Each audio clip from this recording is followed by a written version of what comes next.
What is up, you guys? Welcome. This is the October 1st Tidal Gardens YouTube live show. So I have to kind of specify because we are planning on 2 shows for this month. We almost never do this, but I think that this October 1st one is kind of making up for the fact that we didn't really do one in September, I don't think. So it's kind of giving us that little bookend on top of what we're going to be looking at for the rest of the month. So the next one is going to be, I believe, on like October 30th or so. It's going to basically be our Halloween one. What are we looking at? The 29th, not the 30th. So anyway, all good things, right? Hopefully, things will go smoothly. It feels like it's been a while since I've done a live show. And there are always some risk of gremlins. That's why we start 10 minutes early, making sure that the audio sounds good. Looking at the meters and everything like that, theoretically it does. So if you could in chat, let me know how this sounds. And I'm also doing like a 2-computer setup once again. So this big computer that I have, it can kind of no longer handle the horsepower requirements to do everything. So effectively, I just have like the chat up. I've got like the YouTube controls here, but the real broadcasting is being done from my laptop, which is quite a lot more powerful. Go figure, right? Was not expecting to ever say that. So what is up, you guys? Hello. Hopefully I'll get some feedback on how the audio sounds. I have been traveling pretty much for like the past 3 weeks, so I'm just now getting my feet underneath me. So 3 weeks ago, I was in Milwaukee for MACNA. The attendance was thin. However, for somebody like me, it worked out just perfectly because I was only there really to do a lot of business-to-business type interactions, see some people that I haven't seen in a really long time, because the whole trade show scene for the past few years has been kind of stifled because of COVID and whatnot. So this was a conference that's been pushed off for quite a while, but I had a great time. There's a lot of people that I wanted to see, especially the folks from overseas, like from the UK and Germany and stuff like that, that typically only are able to come to one show, and usually that show is MACNA. So a lot of productive meetings around that. The week after that, I was in New York. Brandy Camp and I went to go see Andrew Sandler's tank. If you're unfamiliar with Andrew Sandler's tank, they go by Polo Reef. It is a really big 17,000 gallon, basically a reef exhibit. It's if you took a super high-end public aquarium and put it into your basement. And that's probably underselling it quite a lot, because I don't think that too many public aquariums are nearly as nice as his aquarium. And then last week, I kind of had a double trip to Colorado. So one of my friends from high school had gotten married during COVID, and they didn't have an official wedding. So they instead are having 3 parties. One of the parties was here in Ohio. That's where he grew up. That's how he met me, and with his parents. So that's kind of like a family thing. So I went to that one. But then there's another party in Colorado where they live now. They live, I'd say, about 40 minutes outside of Aspen. I got a story about that. And then they're going to have a party in Italy, which I probably will not be able to attend. But the second part of that trip, so that was actually a real honest-to-God vacation. But after that, when I flew back from Aspen to Denver, I stopped off and spent a couple days with Jake Adams. So that was really nice to see his studio. I've only talked to Jake like a handful of times, And we're both YouTubers, we're both content creators, and so it was really nice to sit down, record a podcast for his channel, and then I shot a lot of footage for my channel because he's got a lot of really cool tanks. So anyway, that gets you caught up to now, and so I just jumped right back into it. Produced this live show with the team, get you guys all caught up, and it should be a good time. Let's see. Reef Keeper. Nice coverage of Andrew's tank, but it was overwhelming to see his setup. It really was. Right now Becca is editing a video for me on that. So hopefully early next week we'll have something published for you.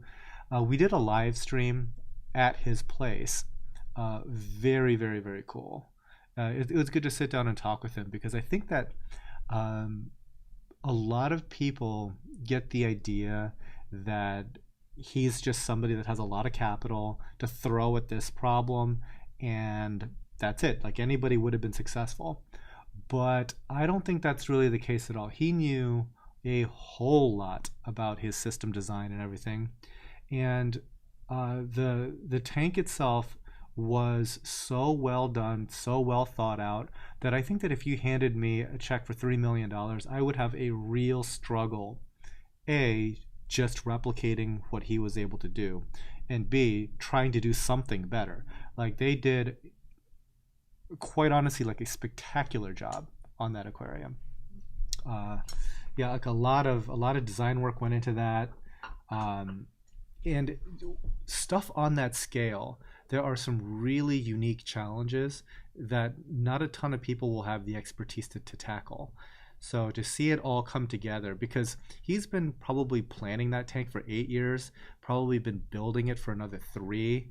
It's like a monumental achievement. So right now you're probably seeing like Polo Reef stuff all over the internet, and I can understand because this is like the first time that he has had something that he could show off. And after being in development hell for years, I know a little something about how that feels. It is really nice to show, even if it's not like a finished product. The progress up to this point is quite amazing, and it's actually really cool that he's gone through the all the work it takes to even share it. I mean, he's reached out to a ton of creators to come over and see it. Because a lot of people wouldn't even necessarily want to share something like that because it's in his basement. It's not like, oh, I'm doing this thing for like a business like Tidal Gardens. This is his house, and I'm sure that just seeing perfect strangers at his house, multiple perfect strangers every single day, probably not the best thing all the time. You don't exactly know everybody. So it is really cool that he has allowed so many people with cameras to just could come in and start shooting, because I know a lot of folks, especially with that level of project, probably wouldn't be having people over. I'm just saying. So Be the Fountain, hello. I think longer than that. By the way, Brandy, that's Brandy. She was my travel companion to New York. Let's see. Sounds good. Sean Davies, thank you so much. I'm glad. We have 1 minute left before we get to the choral portion of the show. Hopefully that works. I'm pretty sure we should be all right. Famous last words, right? Blue Basin Aquatics, hello. So B and I, before the live started, we were talking about her algae issue. She's got some hair algae going on. I just tested phosphate. It's not 0. It's higher than I would like. You were right. I mean, when it comes to just like algae issues like that, oftentimes the answer is always the same. It's going to be try to remove as much as you can and then try to water change away the rest. That usually is going to be pretty successful. Okay, 4 seconds. 3, 2, 1. Let's transition out. There we go. Perfect. Nice. All right. Hopefully that went well. And by the way, it is really trippy to try and do this with like two sets of keyboards and two mice sitting next to each other. But, okay. Real quick, Alyssa Davis. I saw your YouTube video tour of your new facility and that you use Reef crystal salt. Have you always used that salt? No. And have you ever thought of changing? Kinda. So before we used Reef crystals, we used a salt that was made by Omega Sea, which was a company located here in Northeast Ohio. I don't have any illusions that it was a great salt, but what I did like was that it was inexpensive, readily available, and local. So the transport from Northeast Ohio to my facility could be done very easily, and they were willing to work with me on the quantities that I needed, which is like relatively small when you're talking about bigger quantities, so pallet-sized quantities. They would do stuff like send it on a small truck with a lift gate, because that is what's necessary to get those things onto my property here. We don't have a driveway wide or big enough to accept a full-size semi just to pull in here. So a lot of other salt manufacturers will not do that. So like the big ones especially, like Reef crystals, would not do that. What happened though was they got purchased by Spectrum Brands, which owns Reef crystals and Instant Ocean. And immediately they did away with that salt product because A, they didn't really need it, and B, they were really purchasing for the fish food line that Omega did. Long story short, I had to switch salts, and I decided to switch to something fairly boring, and Reef crystals is that. I think that there's probably a whole bunch of brands that might be higher performing, but you kind of have to understand that Reef crystals is one of those things that's available everywhere. It's relatively consistent, it's boring, and that is a very appealing proposition for somebody with a coral farm. I'm sort of thinking about switching because of some conversations that I'm having specifically with Julian Sprung about his salt, about how it's made. I'm at that point where I would appreciate a potentially higher quality boutique salt, but again, all of my concerns are really about availability when I need it. Like, there can't be lead time associated with when I need salt, because if I need thousands of gallons of salt, I kind of need it now. So that's the thought there. But I typically don't consider switching salts. I think it's a really big decision, and we kind of have a lot riding on it. So there's plenty of places that I'm sure that would be like, we would love to give you a pallet of salt. No. It's not the cost of the pallet of salt. It is the literal millions of dollars in coral that might be affected if something goes wrong. So yeah, new products in general, asking a lot for me to try it. But it is a possibility. I've got a story about salt and salt mixes and stuff like that a little later. Before I get too far into the comments, I'm already falling behind, but I want to give the shout outs as they are necessary. So real quick, let's say thank you to our big three corporate sponsors. We have Ecotech Marine, we have Coral View, and we have Polyp Lab. So thank you guys big time for that. And then on to Patreon. Thank you so much. Here we go. Alyssa, Big Lord Chi, Brandy Camp, Harkins Aquatics, Jeremy Altman, aka Two Please, Elaine Martinozzi, Alan Jackson, Christopher Martin, Chuck Admire, Ernie Wallace, Greg Zimmerman, Jordan Marty, Keith Singer, Kyle Jameson, Lisa Clow, Lynn Holt, Michael Shelley, Puddle Aquatics, Rebecca Hall, Reef Infidel, Ram Erez, Ryan Baker, Sean Howie, some new names. So I'm like, oh, this is interesting. Skylar Korn, Sue Hemmons, The Classroom Reef, Thomas Tarrant, Tim Garner, and Trevor Joseph Overbeck. And on the YouTube member side, we have Stories Reef, who, by the way, is the COO of Polo Reef. So thank you, Rashid. Tampa Bay Aquaculture, Herb777, Keith Holland, Justin Harden, and 328 Reef. Thank you all so much. All right, let's get caught up on the chats. So thank you, Alyssa, for that question. Let's see. Blue Basin just moved from Dayton, Ohio to Mobile, Alabama, just in time for a hurricane. Vasco, oh boy. Moreira? Oh boy. If I heard it, I'd pronounce it smoothly, but I can't read for some reason, so I apologize. Hi, cycling my first salt tank. I'm struggling to decide the right flow. Bought a MaxSpec Gyre 350. MaxSpec gyres are nice. You just have to keep them clean. That's probably like the most important thing with that. Also, flow is one of those things that's always going to be a moving target, because if you're successful at all of this hobby, you're going to have corals grow, and what invariably is going to happen is that like the flow dynamics of your tank are going to change in response to how your corals are growing.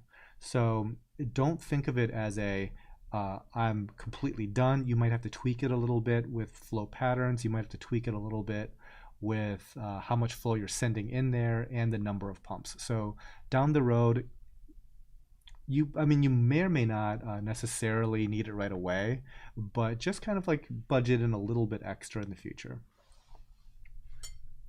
The Herm, hello fellow reefers and all, welcome.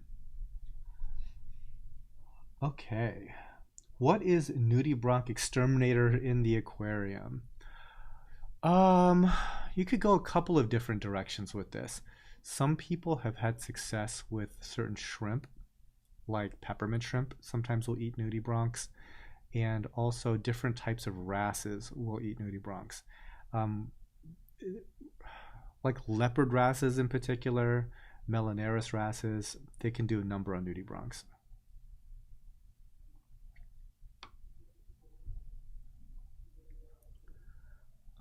Let's see.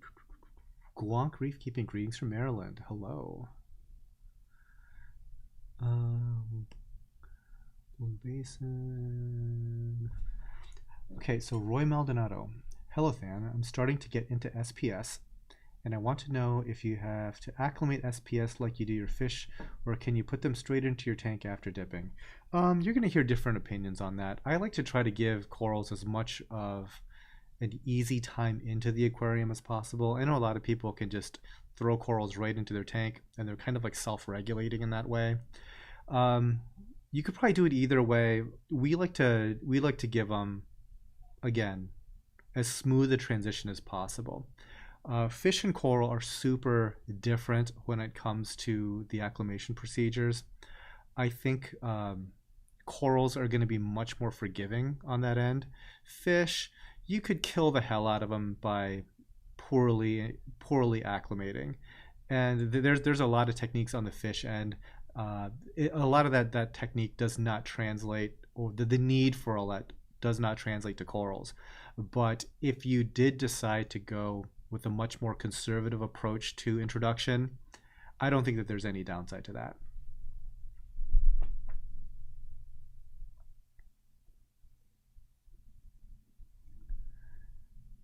Ryan and Vic just did a video for BRS on flow and how to check for dead spots using food. That's essentially what you want to prevent dead spots. I guess there's a good reason to have a couple of dead spots in your aquarium. So right now, in our systems, there are a lot of our grow out systems. There was an original thought that, it's nice to have water blowing across the entire bottom to kick up any sort of detritus that's accumulating, so that there's no like accumulation spot, no dead spots, and eventually all of that stuff makes it into the overflow and it gets handled by the filtration in your sump.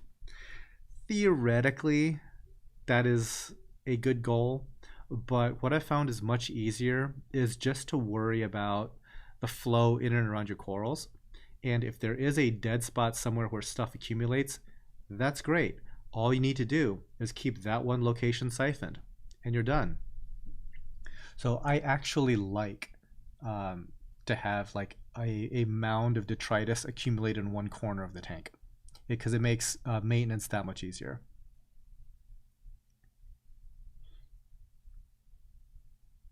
Okay, next question. Invisible sun. Clove polyps are not opening. How to solve it? So there's a lot of things that could be bothering clove polyps. Oftentimes, um, I think it's algae or detritus related. So if you direct more flow at the clove polyps, it doesn't have to be like flesh strippingly powerful flow or anything.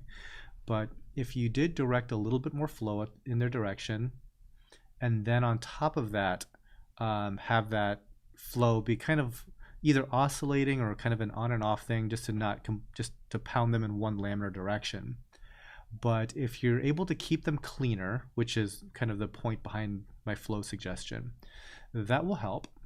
The other thing that will help is to probably do some extra preemptive water changes. There's a chance that something chemically might be the bother as well. So either it could be high nutrient levels are annoying them, thus causing some of those nuisance algae or nuisance detritus, but it could be lacking in something that's been depleted in the water, something like a trace element or something. Even though people say that soft corals are so much easier than stony corals and whatnot, the reality of the situation is a lot of soft corals are a lot more slow growing and a lot more sensitive than people give them credit for. We have historically struggled with long-term cultures of clove polyps. They just don't do great in our farm setting. So again, it's one of those corals that typically get bundled into a lot of lists for, hey, these are easy corals to keep.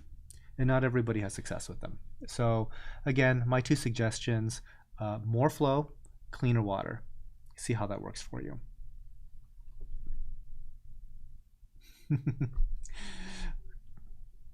Let's see.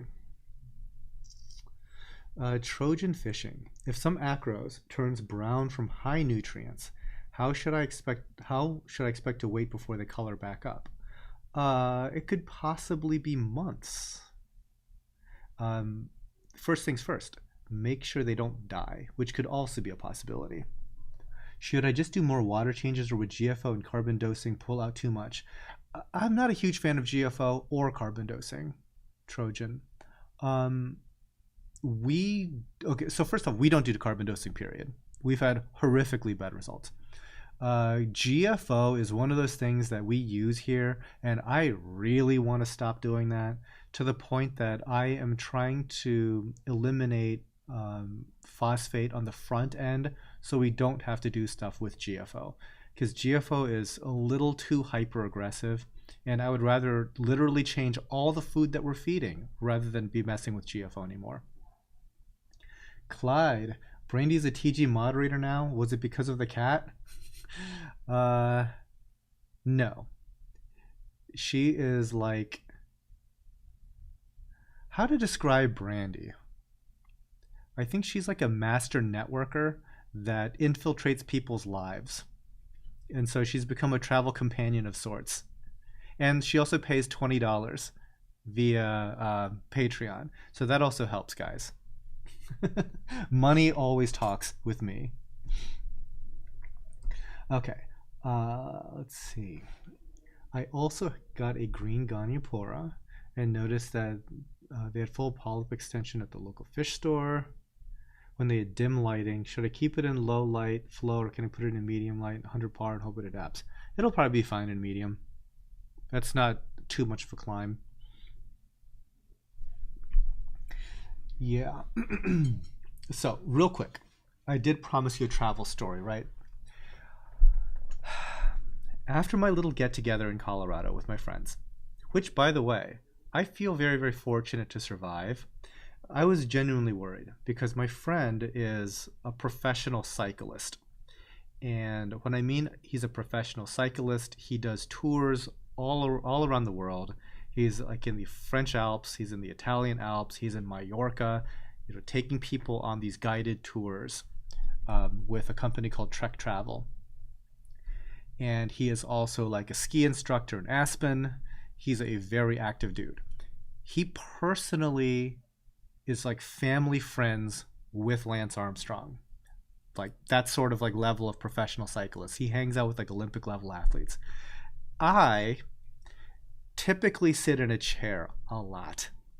I'm also at sea level, more or less. I'm not used to being in the mountains, and certainly not in the mountains in and around Aspen, which is probably like 7,000 feet. So originally he was thinking about, let's go rent a whole bunch of bikes and go biking up in the mountains. I'm like, I'm going to die. I'm not going to make it. We ended up instead doing a hike. So, like the people that haven't been on a bike since, George Bush, not George W. Bush, the original George Bush was president. Yeah, we weren't going to be at risk of falling off of a mountain. Anyway, I did survive the hike. It was lovely.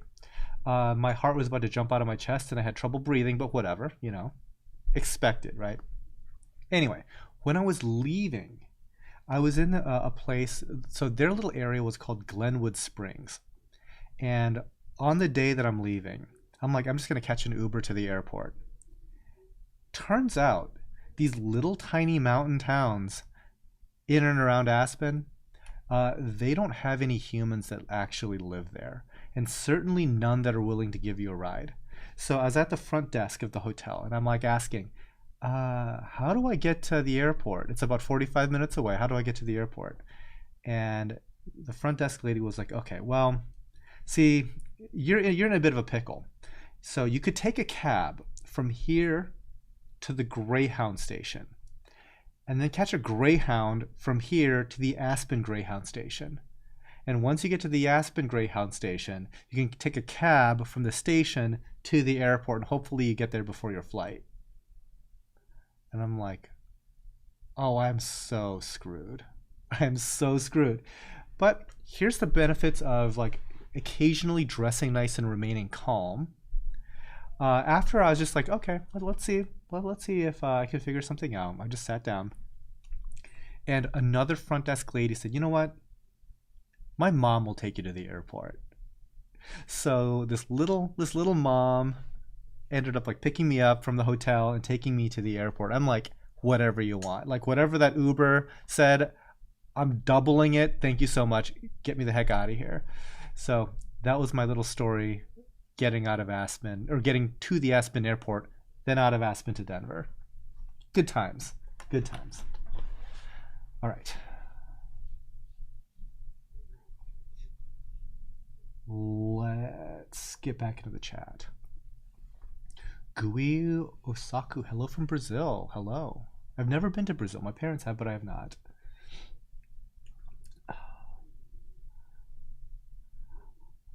B.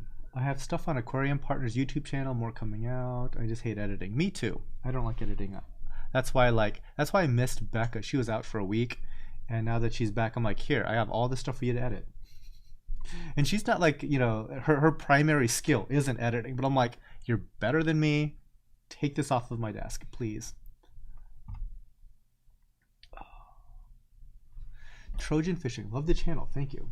Can't wait to see more travel tank highlight videos. You will. And hope to see more tours of the farm and travel videos. Yeah, so already I can tell you that we have a couple of videos at Andrew's, Andrew Sandler. I want to say Andrew Spriegel because he was a classmate of mine in law school. But it's Andrew Sandler. And I've got like 2 videos planned that I want to do of his aquariums. Like obviously the big tank, but he actually has a smaller tank that I thought was very cool as well.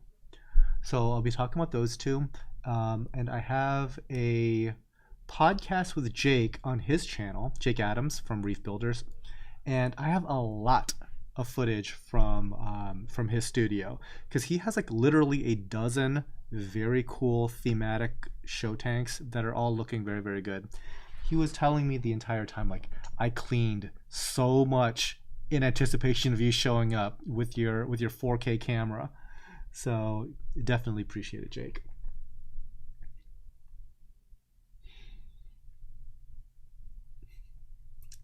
Leo, Glenwood Springs is such a fun and funky ski location. Love their public springs. I went to, I guess it wasn't a public spring. We went to a private one that cost like $50 per person. It was really, really cool. It smelled like sulfur. It smelled like sulfur. And it was like really chilly that night, which was very cool because you had like the contrast of these super hot springs that you're soaking in. And then you get up and it's like actually cold. And all the springs were like different temperatures. So we were hanging out most of the time at like 103, but they had like a 107 degree one. And you would think that, 4 degrees isn't a lot, but no, 4 degrees is like scalding hot. You go from like pretty hot to it's a challenge to stay in 107 degree water. No, but Glenwood Springs is really cool. We ate at a lot of good places. My friend has like a really cool house that was recently built, and his kitchen overlooks like this grand like vista of the mountains, and was rated one of the nicest kitchens in all of Colorado. So it was a very cool time. And it was just cool meeting like all of his friends from the Colorado area, because funny story about this guy. Since chat is relatively slow, I'll tell you a story about this guy. He and I we went to the same high school, but we were not friends in high school. We ended up reconnecting online, like through Facebook or something like that. And on Facebook, he okay, so everybody is reconnecting on Facebook. We're all in our 30s, right? Mid 30s. And all my classmates are essentially like they're married, 2.5 kids, picket fence with a dog and a cat. Like very, very straightforward for a lot of people. Like copy paste, copy paste, copy paste. Everybody's, having that same lifestyle. Except for one dude. I see this one guy, and he is in a different European country every post. So he's in Mallorca. He is in Barcelona. He is in like someplace in Italy. Then he's in Paris. Like thing after thing after thing. I was like, well, that's interesting. And then he's back in the United States, and he's at the red carpet of something at the Playboy Mansion. I'm like, oh, okay, that's interesting. Not only is he just hanging out at the Playboy Mansion, but he's a guest on the red carpet getting his photo taken. I'm like, oh, that's interesting. Then I see him in Denver at a Denver Nuggets game, and he is with a lovely young blonde lady who happens to be a Maxim cover model and Olympic athlete. I'm like, oh, you definitely have my attention. You and we didn't hang out in high school, but we're about to get along.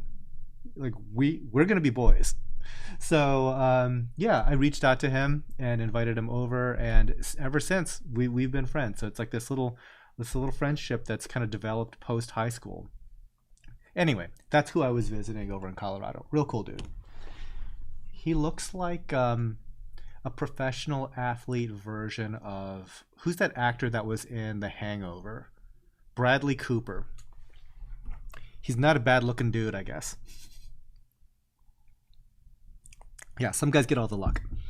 Anyway, that was my bud. Jeff Atkins recently had a crash of an 8-year-old SPS tank. Ralph Cabbage from the aquarium in Knoxville, Tennessee said you could help me out with disaster relief. Dude, I don't know. Real talk, my SPS are not happy with me. It could be any number of things because SPS are so temperamental, especially when you're talking about Acropora. And it could be something that happened a long time ago, and you've since fixed that problem, but this problem is now manifesting and stuff dying now. So you almost can't look at your tank as a snapshot now to try to fix a problem acutely. Like the problem already happened. You've already fixed the problem, but now your stuff is gonna die, and it'll eventually have to recover. It's very, very, very tricky to figure out exactly what the problem was to begin with. So you just kind of have to like go down your diagnostic list, starting with like water chemistry. Is there a nutrient issue? This is like the easy stuff, right? Check your nutrients. Are phosphates and nitrates high? Because if they are high, there could be a number of problems associated with that. Second problem, do you have the base blocks in place chemistry-wise for them to grow? Calcium, alkalinity, magnesium. Baseline stuff. Now that you've tested basically 5 parameters, are your test kits okay? You might be getting bad results based on bad test kits. Might want to double check that. More on that later. If you wanted to get really into the weeds, you can start to look at ICP to also possibly validate the results that you're seeing, and also to take a look at if there's any kind of like heavy metal toxicity or a lack of trace elements. That's kind of like wonky. Your mileage may vary. ICPs are going to vary in quality depending on who is doing the ICP. Use it as a data point, but don't like slavishly adhere to what it is you're seeing. Garbage in, garbage out sort of thing. But it is a data point for you to take a look at. After that, I would say you could just simply be proactive. Like, I don't care what the numbers are. I'm just going to do an extra water change every week. Or I am going to try to more aggressively filter the water with activated carbon. It's not likely to cause a ton of damage, and it might strip out something that was causing a problem. Things like that. Or if you were worried about heavy metal toxicity, there are some products that can help absorb some of that as a whole tank treatment. Then, chemistry aside, is there something actively eating the corals? Do you have a pest issue? Do you have some kind of black bug infestation? Red bugs, probably not your biggest problem. They're like fleas. Could be causing your corals to retract. Probably not killing them outright. But if you're having like acro-eating flatworms, or a starfish or something, or a fish in general, these are all things that you can look at. So you have to just kind of go along through your whole diagnostic. And if you've exhausted all of that, you could also consider feeding. Amino acids might help. Trace element addition might help. But exhausting all of that, at that point, I would just try to keep everything as consistent as possible and see if things rebound. Like I said, the problem might have happened a long time ago, and any kind of excessive knee-jerk reaction now is probably just going to do more harm than good. That was a very, very long-winded answer. That should have been its own video. All right. Vasco, is there any species database that I can access to start learning? You could probably just check out this YouTube channel. We have videos on almost every different type of coral at this point. So check that out. B, apparently I need to get better at infiltrating people's lives because I want to go to Colorado trip next time. Sounds like a ton of fun. It was a lot of fun. It was very tiring, and now I learned my lesson. I need to rent a car. I don't like to drive. I don't like to drive at all. And I certainly don't like to drive in places that I haven't driven before. Now that I've seen what it's like driving in Colorado, not a big deal. It's slow and quiet. I'm down. Driving in New York, never. Absolutely never. But again, now that I know, like Colorado, okay, I could do it. By the way, so obviously, my friend was like a very, very, very good host. Jake Adams, also a very good host. We had a really fun time. He took me to Red Rocks. We ate really good food. There was like a food truck right outside his place that was delicious. And then we visited a person that was a reef hobbyist that had a Mexican restaurant. He made some like really bomb authentic Mexican food for us. Delicious. Like, I don't know what it is about like just being like out west, but the quality of like Mexican food, it destroys what we have here in Ohio. And I am so mad that like, why can't we have this in Ohio? Like, I felt this way when I went to visit my friend in Arizona.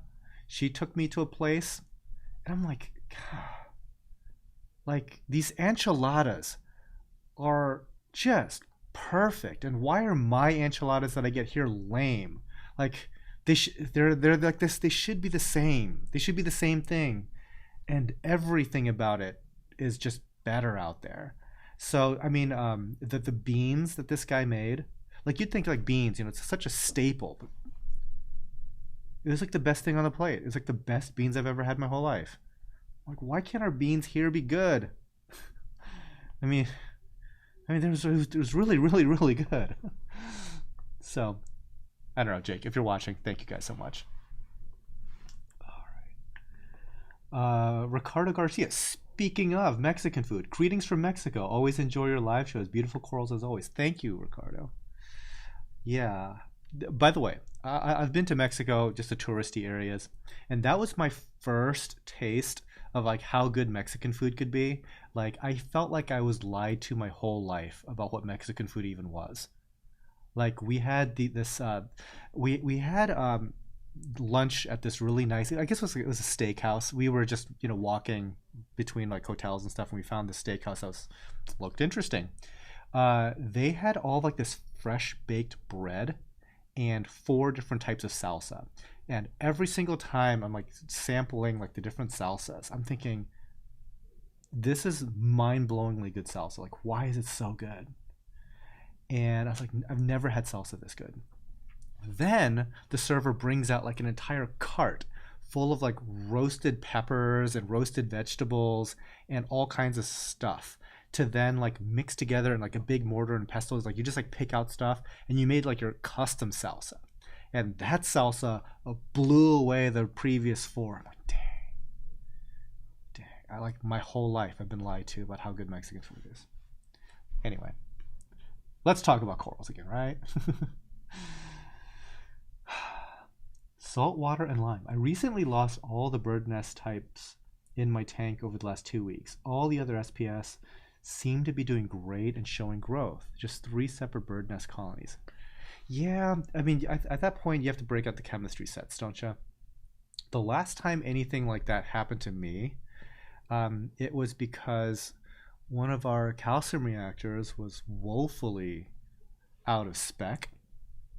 Probably didn't have a full carbon dioxide container on it for like, I don't know, a while. And we just went with water changes and observation, and everything seemed fine until literally half the colonies of bird's nest died. A little weird. And we eventually, grew it all back, and it died again. I'm like, oh, weird. Maybe there's a contaminant or something. So we weren't testing a whole lot back then. It turned out that our alkalinity was 2 point something DKH. And so a lot of these faster growing SPS just crashed. So yeah, I would go through pretty much that same sort of diagnostic thought process. Do all your testing, see if there's any pests. See, one thing that really likes to eat things like Acropora, Stylophora, and bird's nest are starfish. We call them asterinas, and I think that's what the industry is calling them for a long time. I guess technically they are something else altogether, but I don't remember what it was.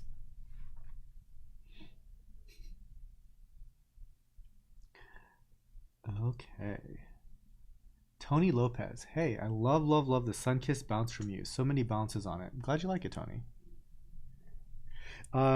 So right now, to be perfectly honest, I would say that about like 5% of our corals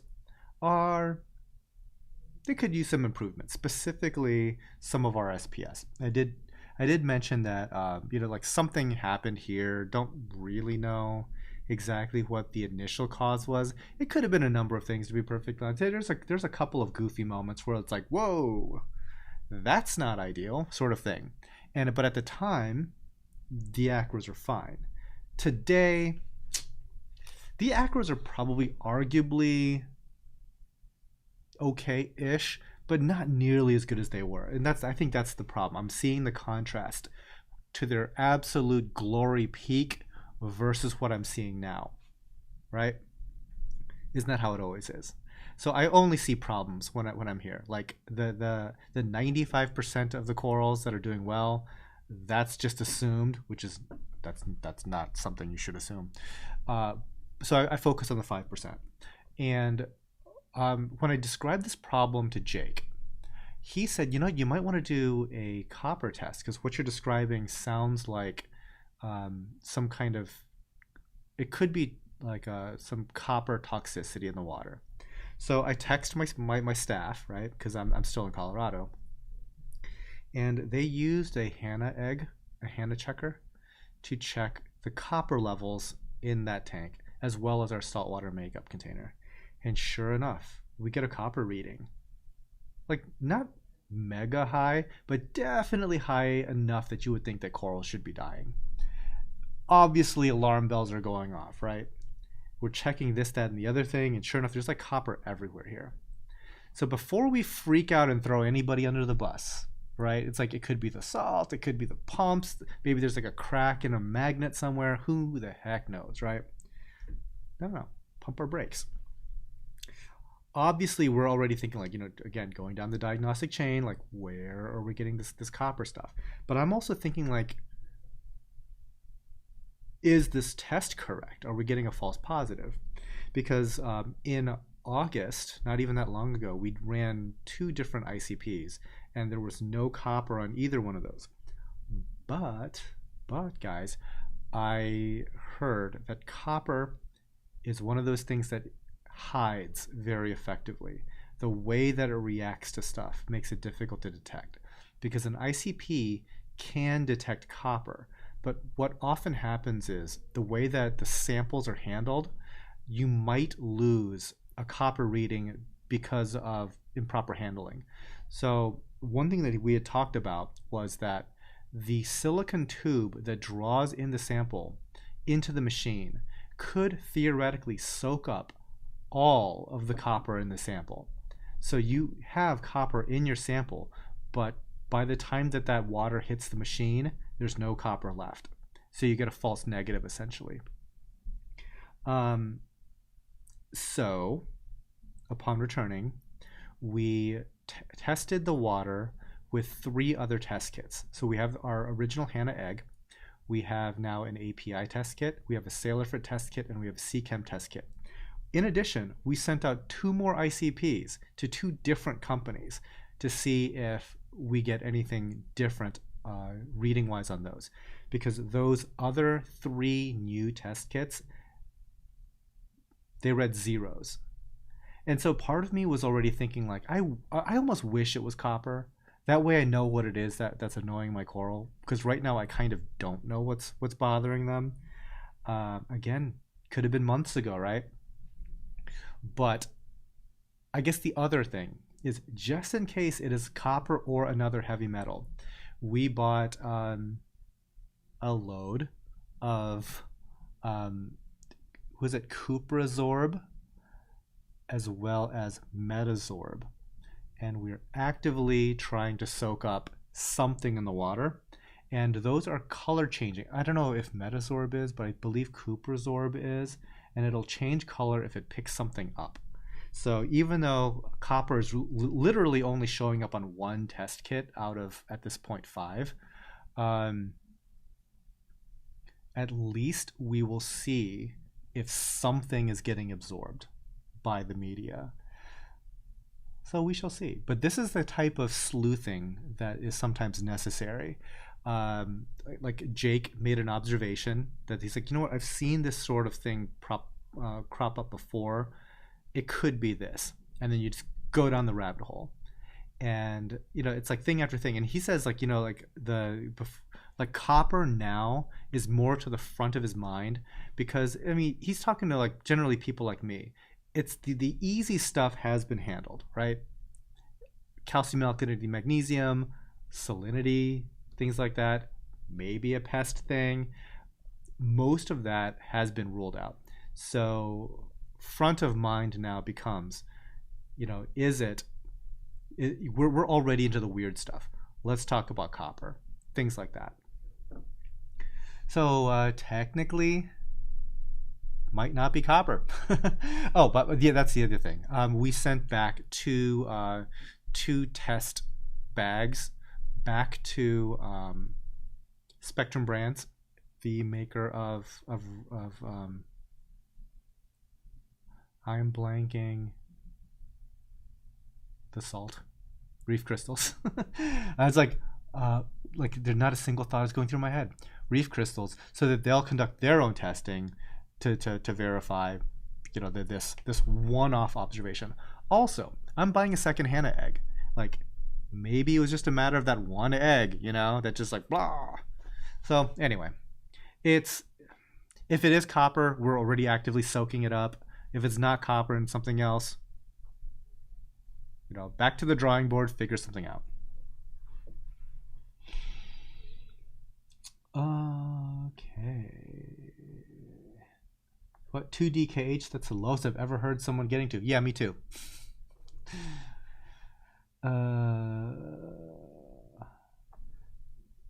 Did you know that astrea snails in the hobby are actually from the genus Lithopoma? I did not. Tavertine Pico. I just had my bird's nest colony decimated by starfish. Yeah, it could totally happen. The ones I see are typically like the big ones that are brown in color, tend to get kind of nibbly on that. Luckily, they're really easy just to pick off and eliminate. Vasco, I would love to check the microbial life in the aquarium. Considering buying a microscope. Any advice? No. I haven't owned a microscope since I was literally in elementary school. But I think these days there are really inexpensive ones with like cameras on them that you can like stream it to your computer and record all the stuff, and they're like $100 now. So I think get something. I wish I could give you like some shopping tip, but I think that there's a lot of technology at different price points and different aptitudes that would easily get you covered. Yeah, I don't think you have to go too crazy with it, because if you go like too small, I mean, you might just be looking at stuff that, what the heck is this even? Which would start for me almost immediately.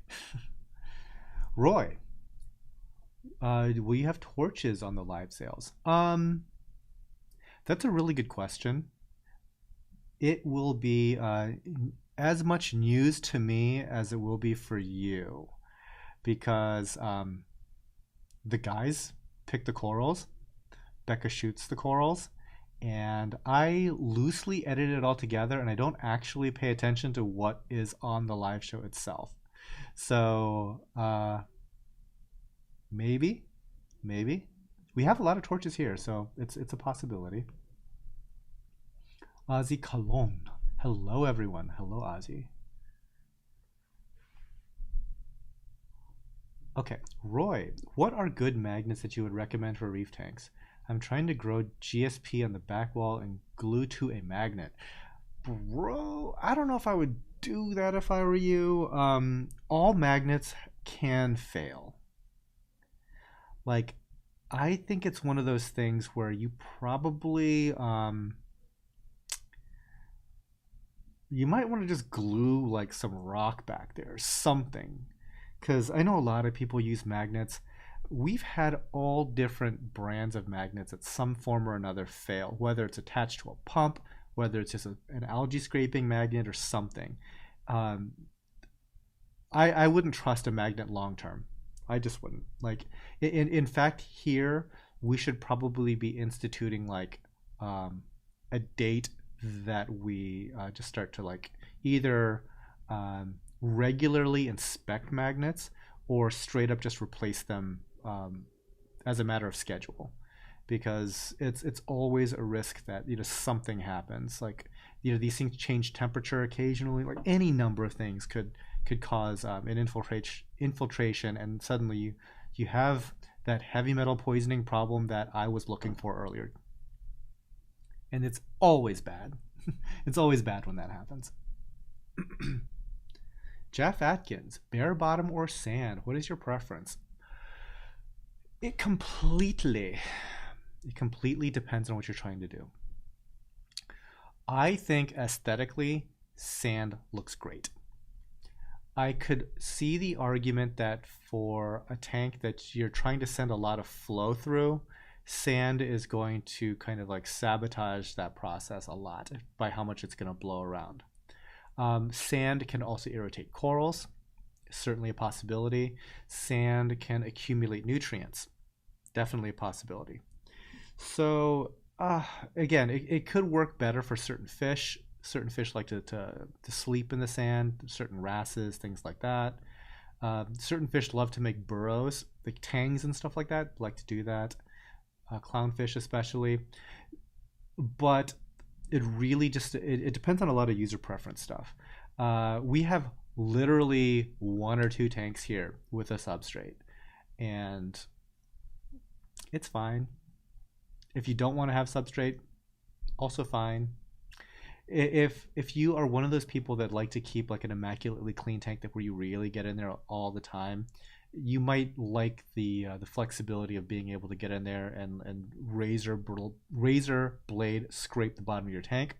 You'll kind of lose that ability with the sand bed, with the added chore of trying to keep the sand bed clean. Like Becca's tank right now has a sand bed and it stays relatively clean and she doesn't do anything to that sand bed. But I know plenty of other people that like that sugar white sand all the time, and so they're going to be doing that bit of maintenance probably 3 days a week.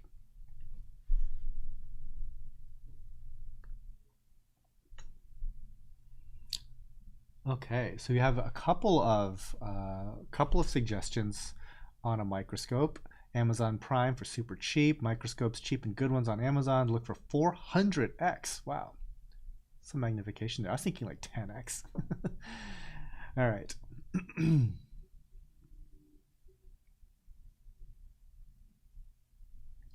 Yeah, starfish have a notable taste for corals sometimes. That is certainly true. What about ceramic magnets? I've heard they're safe, but I've never used them. I think that like basically a lot of those magnets are like quote unquote sealed in ceramic. They can all crack. Some are certainly better than others. I think that like Tunzi makes like a really good magnet and stuff.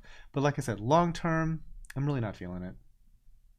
Which, by the way, we have a lot of magnets in our systems, like a lot of pumps, a lot of algae scraping magnets. Uh, I have a healthy suspicion of all of them at any given time. Certainly that. Heath. I was running my tank follow to wait out ick that was in the tank. I decided to dose nitrate and alk went from 8.5 to 9.5 from dosing the nitrate only raised it from 1 to 3 ppm. Kill some Monties. Dosing nitrate and alkalinity went up. That's very odd. Because usually when somebody's like trying to dose nitrate or phosphate, let's say that you have like dangerously low levels of nitrate and phosphate, right? Usually what happens is the corals will uptake that very aggressively, start to grow, and you should have an alkalinity dip. That is what I would expect. So no, that is kind of strange. So personally, I've never dosed nitrate directly. Um, that is certainly a question for somebody else. Because I have to assume that you ran like zero nitrate and phosphate before trying something like that.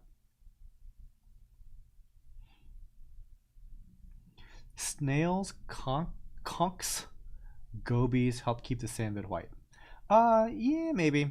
Like I think the snails and conchs, they probably don't do a whole heck of a lot. Like we've had different conchs, and they basically it's like okay, you just take like an empty shell and just bury it in the sand. That's basically what it's doing.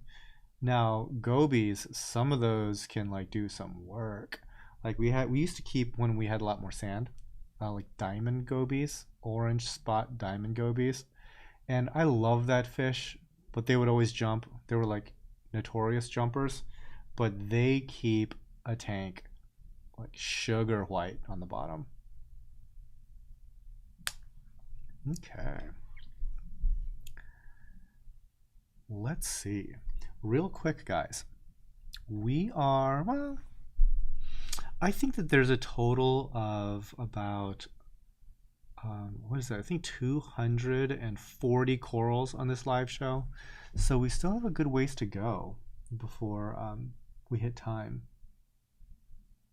I am so looking forward to like relaxing. Like all this travel has been absolutely awesome, but at the same time, I feel like I'm behind on so many things. One thing being just good old fashioned rest. Like I've been redlining it, so working during the week and then spending the weekends doing like around the clock work and play essentially. Um, like when we were in New York, oh my gosh, that first night in New York. By the way, everything about about Brandy and my trip to see Andrew was so cool. They really rolled out the red carpet for us, and obviously, seeing his tank was amazing. Meeting the whole team, like really cool. But they really wanted to make sure that we were taken care of and had a good time in New York. And so the first night, by the way, I had to catch my flight at 4:30 in the morning. Like, no, okay, the flight wasn't at 4:30. The flight might have been at like 6, but that means I had to get up at 4:30. That was one of those days where I felt like I was up for an entire week because once I got to New York, um, we went over to see Andrew's place, hung out at Andrew's place, and that afternoon then went to downtown, like Manhattan, and so at this point, like Rashid, so that's Stories Reef. He's taking us around, and we went to dinner at this really cool like. Wait, hold on. Before that, we spent like pre-dinner with his wife, and she made like this elaborate spread of like all these like really sweet confectionery things because they're Moroccan, and so this is all like Moroccan chocolates and stuff like that. And she made this incredible like Moroccan tea that was like syrupy and sweet and like had all kinds of like herbal stuff going on. It's like amazing, right? That was like pre-dinner. Then we got taken up to like a rooftop restaurant club thing on the 20 something floor of a building, and like the Empire State Building is like right there. There's like another building right next to you. It's like the scenery at this rooftop thing is like amazing. We ate. I'm about to pass out just from like eating, and then we go downstairs one floor, and right about now it's getting kind of late, and it is like the most like amazing like EDM club. And I just know like if it was any other day, I would really like to stay because this is such a cool place. And I know that downstairs, outside of this building, there's a line extending around the block trying to get into this place, and we are already here. Like we were just on our way out. We just had dinner. There is this absolutely banging club. I'm like, I've been up since 4:30. I can't do this. I'm too old for this. But the regrets, right? The regrets. Awesome time though. But yeah, long story short, I've still been traveling this whole time since that time. That was 2 weeks ago, guys. I'm tired. So tomorrow, I'm looking forward to being a total potato and just sitting around doing absolutely nothing. So there's that. I know I'm complaining about some serious first world problems here, but I need some potato time.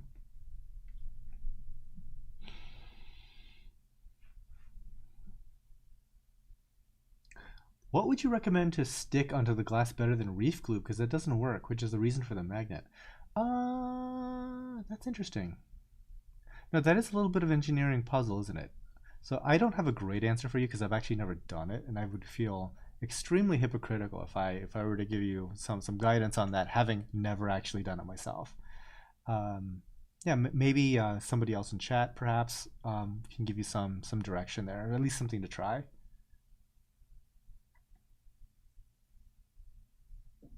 Jeff Atkins recently started Kalkwasser dosing to help up pH, but my alkalinity goes through the roof. What can we use to only increase pH? Okay, so yes, I fully expect that to be an observation that you'll make. Okay. I was talking to my friend in the UK, Laura, and she had also recently started to do Kalkwasser, a lot of it on her systems. Okay. And uh, she uniquely only cared about the pH level. She did not care about the alkalinity level at all. And she basically said, once your pH reaches like that 8.3, 8.4, you're good. Like you can completely just forget about the alkalinity. Because she said that her alkalinity was at 14 and her stuff never looked better. So I don't know when you say that your alkalinity went through the roof, but I consider through the roof 14, certainly, right? Yeah, so according to her, don't even worry about it. That's her anecdote. For us here, we haven't had an issue with like skyrocketing alkalinity, but if we did start to see like the 12s, the 13s, and the 14s start to show up on the alkalinity test, I probably wouldn't do anything proactively.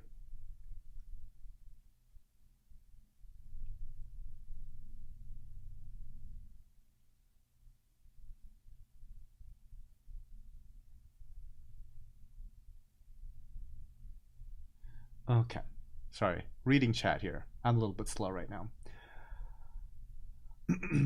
Peter T, I would probably gain like 10 pounds from hearing all the food and drinks that were offered.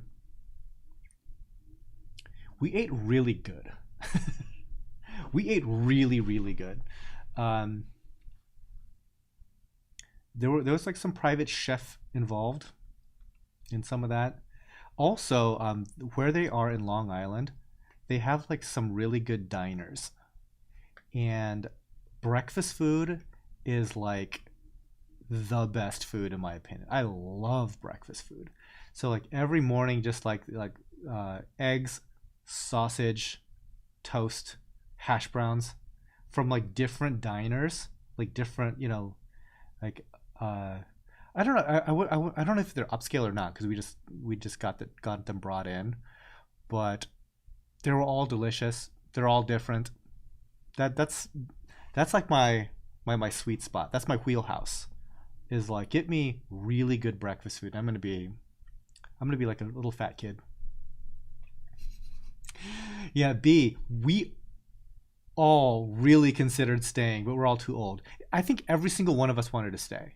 Every single one of us. But it's just like we can't survive this because it's not just like, oh, this is Friday night, let's party. I have to work on Saturday because I'm only here for like a couple of days, right? I need to act. So the live stream that I did on my channel with Andrew and with B, like that was the night, or I'm sorry, the day after that Friday marathon. So yeah, I had to be like on point for you guys. So I couldn't be partying at a club in Manhattan on a rooftop.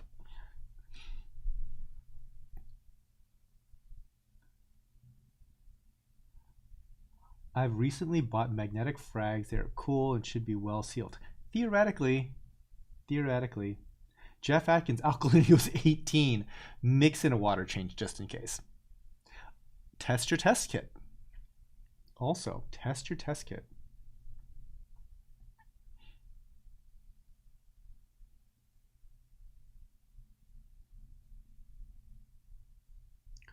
I'm using IO, which runs high at times. I simply did an additional water change to correct my alg. Yeah, again, dilution solves a lot of issues.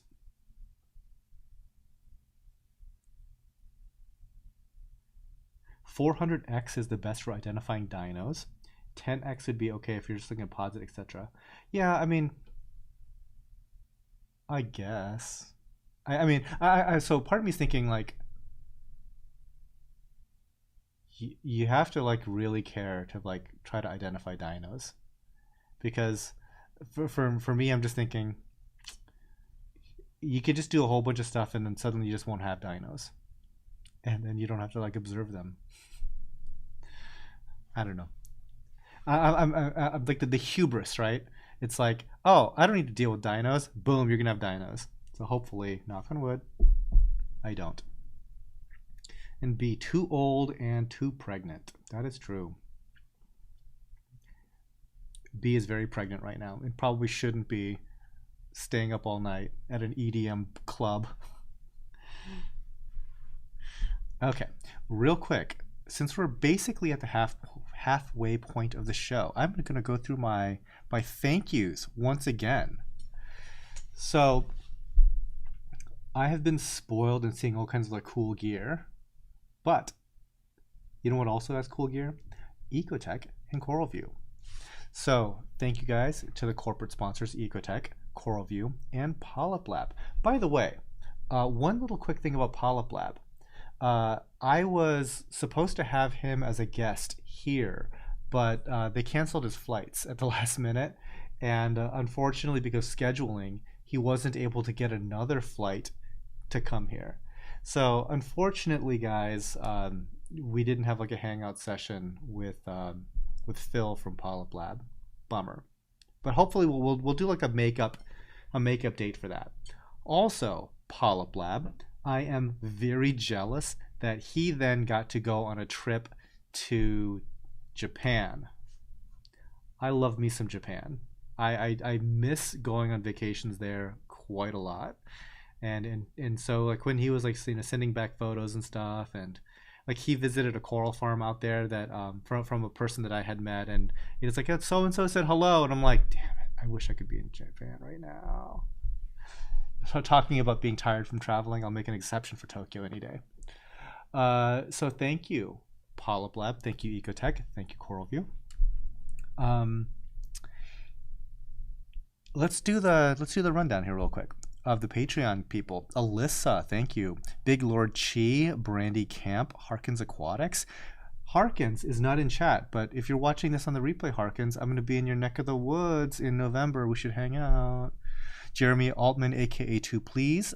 Elaine Martinassi, Alan Jackson, Christopher Martin, Chuck Admire, Ernie Wallace, Greg Zimmerman, Jordan Marty, Keith Singer, Kyle Jameson, Lisa Clow, Lynn Holt, Michael Shelley, Puddle Aquatics, Rebecca Hall, Reef Infidel, Ram Erez, Ryan Baker, Sean Howie, Skylar Korn, Sue Hemmons, The Classroom Reef, Thomas Tarrant, Tim Gardner, Trevor Joseph over Beck.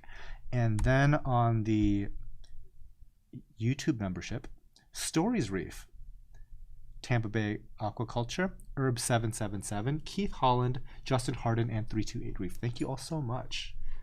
You guys help out tremendously. Every dollar counts. Lord knows I can spend it.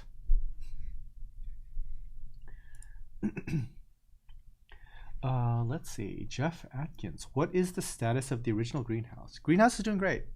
We need to tweak little things every now and again. I can't do like the really big things with it. So for example, in a perfect world, I would take all the tanks out, get brand new tanks, put them all in, and make it a lot more similar to what we have going on in this new building.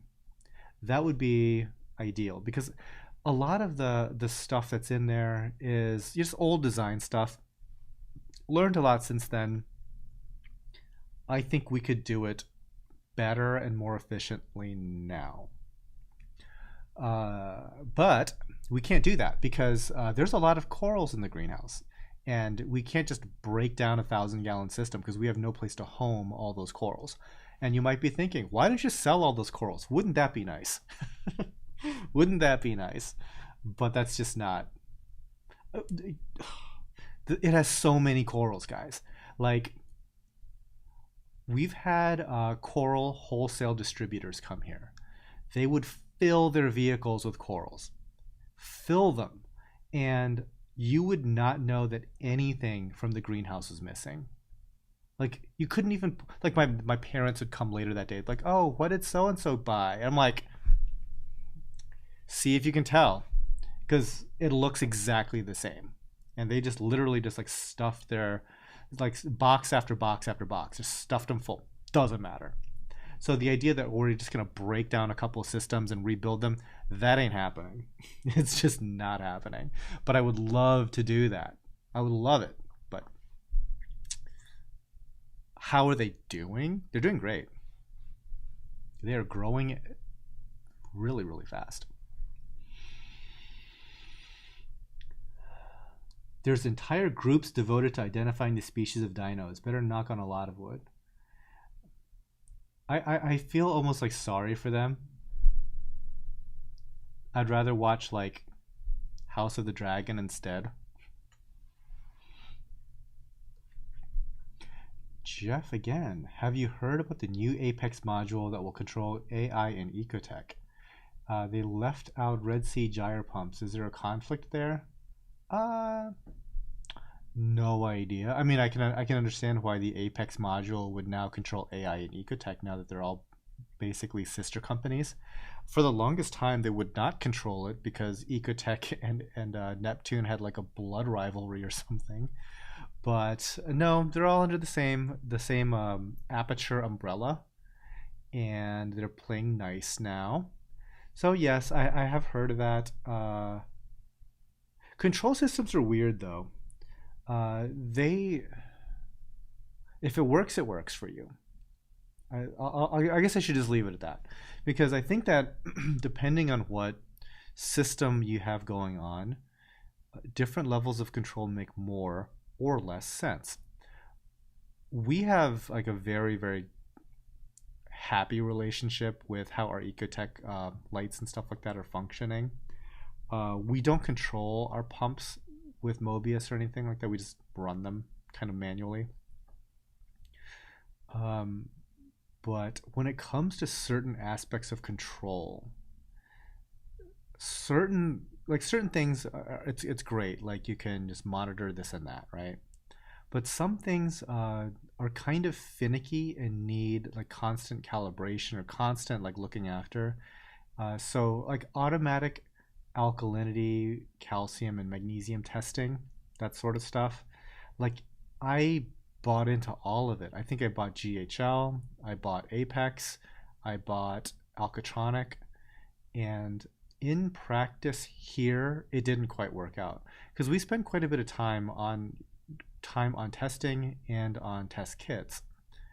But the thought that I had was that this would be good if we didn't spend that much time on those tests and rather we spent the time evaluating the test results.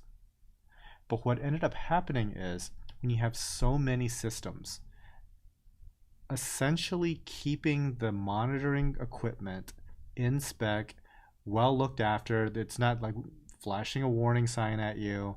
It's not a such and such needs to be looked at, or you ran out of reagent A, or something, you know. Uh, it became almost another full time job.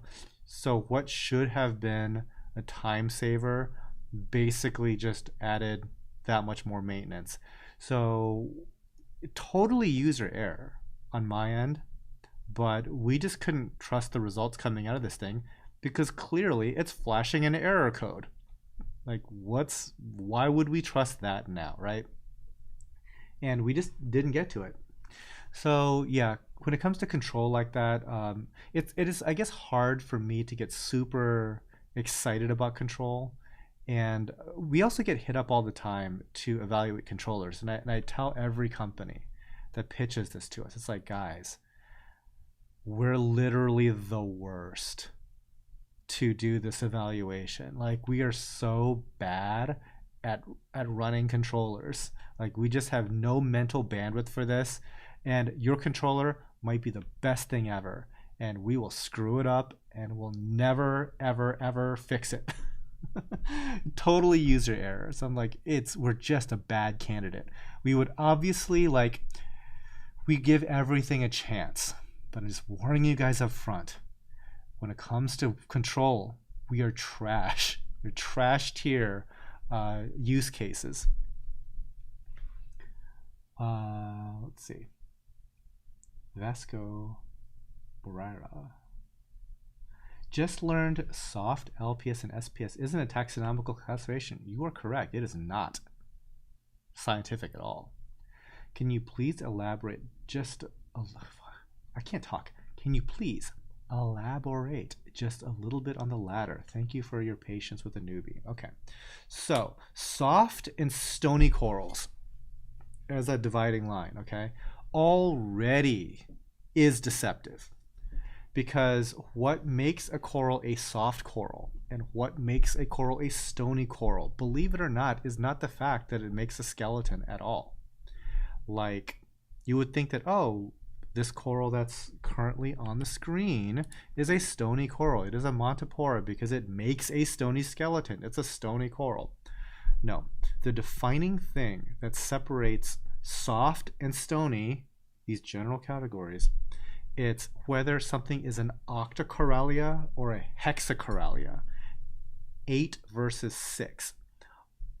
So when you look at a polyp, individual polyps, are they in multiples of 8 or are they in multiples of 6? Because if they're in multiples of 8, they are a soft coral. If they're in multiples of 6, they're hexacoralia, and they are stony corals. The guys that are the 8s, the octocoralia, the softs, tend to be soft. The ones that are 6s, they tend to be stony. Sure, kind of works out. But then you run into stuff like what else is called? Pipe organ corals. Pipe organ corals are soft corals that are absolutely laying down calcium carbonate skeletons for that tube that they make, that red pipe organ structure. That seems pretty stony to me, but it is one of those multiple of 8 soft corals. And the flesh, soft. So right there, not scientifics, soft versus stony, real loose. Then when you get to the large polyp stony versus the small polyp stony, like right now we're again looking at all these Montipora, and you're comparing like, oh, well, this one has small polyps. It must mean something. This other thing might have a large polyp, like an elegance coral, let's say, or a brain coral. You'll find that as far as like care, there is mostly overlap. Because if you've ever had like heard of a mixed reef, turns out you can keep a lot of different corals together. And what usually people, when they are talking about SPS specifically, what they're really talking about isn't even Montipora that you're seeing on screen here. It's really just Acropora, because Acropora tend to have their own rules that are kind of unique to Acropora. Like, what conditions I would describe to you that would keep Montipora, like this flower petal, happy would translate very nicely to a lot of large polyp stony corals, like the elegans, like trachees, like Homophilia bowerbanki, like all these different things that are in the large polyp category. They would be fine. It's only when you're talking about certain crazy colored SPS that are only Acropora that these distinctions even matter. Because Acropora are one of those corals that has the most potential for disappointment for you as a consumer. Because what you're seeing, these rainbow insane Acropora tenuises, speciosas and stuff like that, are under such specific conditions at a specific time and place that may or may not be replicable by the vast majority of reef hobbyists. Frankly, there's a lot of straight up fraud that occurs when it comes to photographing these things. Heavy blue light, heavy filtering, heavy post-processing, because there's a lot of these things where they show their representation of those insane colors are only manifest under, I would say, the best of conditions, but also like almost under the most fraudulent also conditions, because some of these things in person simply will never look like what you see on Instagram. They do have like a hint of that color and the hint of that secondary color and a hint of that tertiary color, but when you hit it with enough stuff, it looks like 3 crazy colors, And in person, that whole thing is at best 3 slightly different gray colors, slightly different like eggshell, pastel-y looking, very pasty. But it's never going to be like knock your socks off, like bowl you over rainbow like you're seeing on Instagram. It's just not that. So that's when people start to like going back to the original topic of all this classification stuff. So in the pursuit of getting the crazy Acropora, it is a very specific set of requirements that people then impart to the entire everything that has small polyps. No, it's just them. Hopefully that clears up a little bit for the newbies. Okay.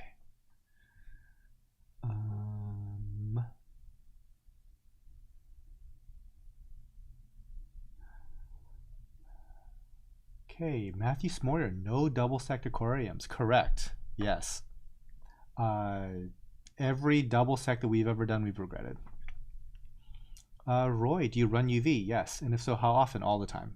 I like it.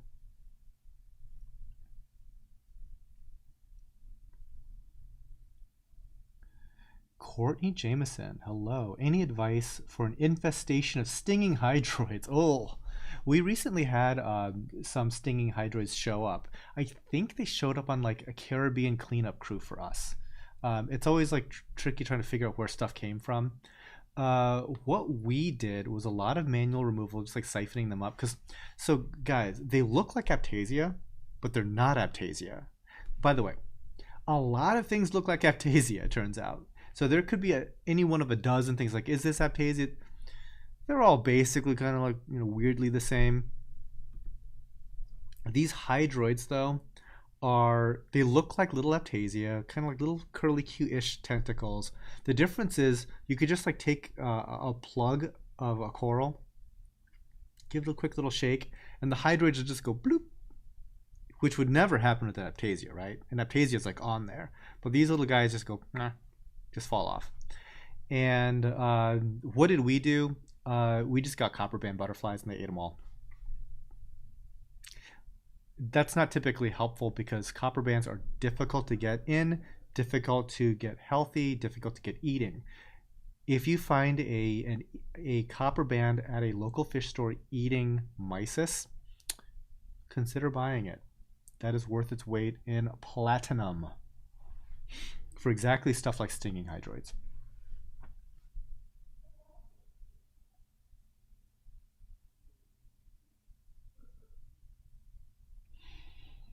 Roy, did you go to Magna? Yes. If so, what was the most interesting new product that caught your attention? I have the Hydros controller and can't wait for the Kraken to come out. What was the most interesting product? When I went to Magna, I kind of had a game plan of the people and things that I was interested in. So, on one hand, nothing surprised me, but I didn't go out looking for new stuff either, so I missed out. I guess there was a glue that people were excited about. I didn't even see it. I heard about it after I was gone. The thing that I was most curious to see, hold on one sec, my throat hurts. The thing I was most curious to see was a pump made by Pantaray. It's a German pump manufacturer. Excuse me. And it is one designed for closed loops. So if you know anything about Tidal Gardens, we love ourselves some closed loops. And what's neat about it is it can flow bidirectionally. So both the input and the output are inputs and outputs. So right now what we have is we basically have, 2 holes in our aquarium. One sucks in and one blows out the other one. This pump can go one direction and then later on switch. So they're difficult to get a hold of right now, but that is one product that I'm very interested in trying. What else was interesting? I will throw Brandy a bone for this. So she works with Elos, and they have a new dosing system that they're putting out there. And what's kind of neat about their dosing system that's different is that they have like a very, very, very accurate scale. So usually when you are trying to like figure out how much you've dosed, it's always based on like the length of your tubing that goes, to whatever, from your container to wherever it goes, and the amount of time that the little head spins, your little peristaltic pump spins. Their system is different in that uh, you have a scale that actually tells you how much media, or not media, liquid. Let's say it's like a KH formulation or a magnesium supplement or something, whatever. It'll tell you how much you're dosing based on the weight that is gone from that container. Like, wow, right?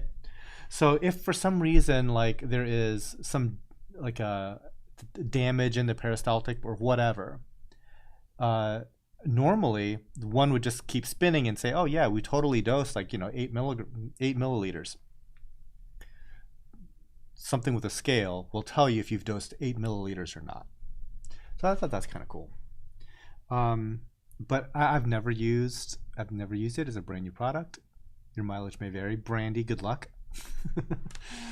But it seems like a cool concept.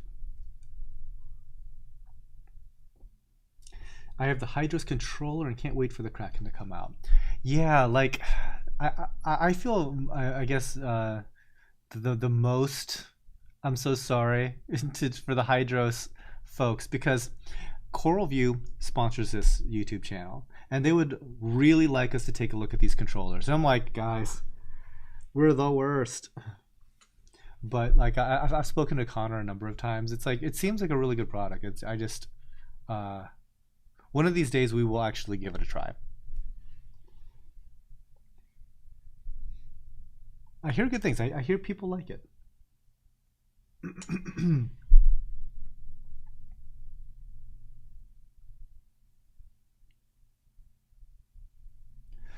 Barry Goss Sr., what is the best part of going to see Andrew at Polo Reef? That's one awesome tank. I don't even know if there's a best part of seeing it because I guess like the most memorable thing about it is that it is way bigger and way nicer than what I was expecting. Like everybody sees video of it online. There's obviously there's a lot of media, right? He's had a lot of people over. They've shot a lot of footage. They all have their different spins on their experience with the tank. But I can tell you that my experience with the tank, one thing that does blow me away is the size of it. Like one little optical illusion that happens with that tank is the front to back depth of it is 15 feet. And when you look through 15 feet of water, it compresses, so it has a much flatter look.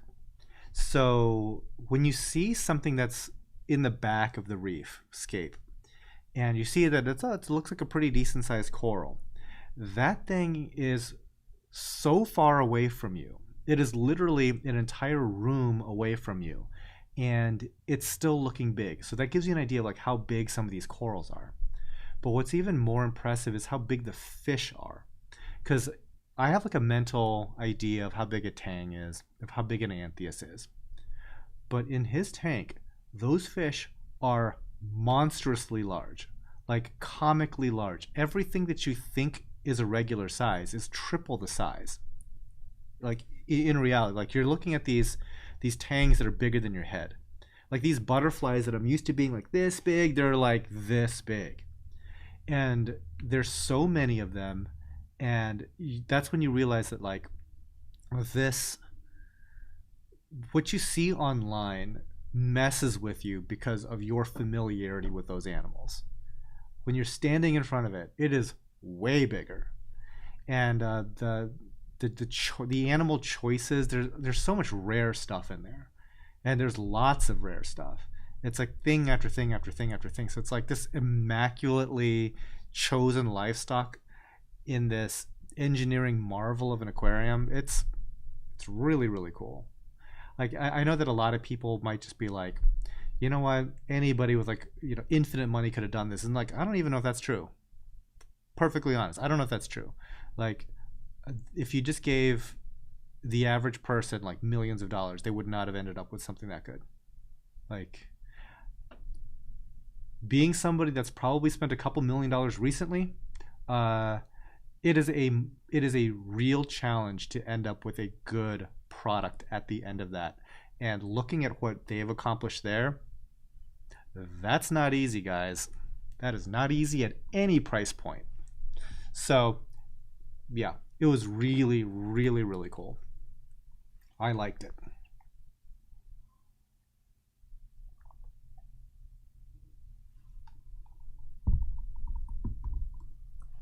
Sushi. I have a lack of blue corals in my tank. Any suggestions? There's a few. So right now, there's actually a Mythos acro on screen. If you like SPS, that's an option. There's like blue clove polyps. There's some soft corals like Cespitularia. There's certainly blue Recordia florida. There's a couple different ways that you could go with that. Blue is one of the more difficult colors to get a hold of, but now you have more options than you ever have before. In SPS land, you're really looking mostly at maybe like one or two different types of Montipora and several different types of acros at this point.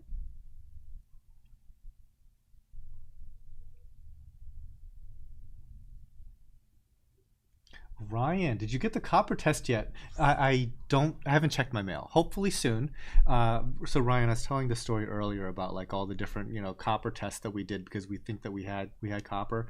So far, there's only one Hannah egg that's actually said we've had copper, and everything else is testing negative.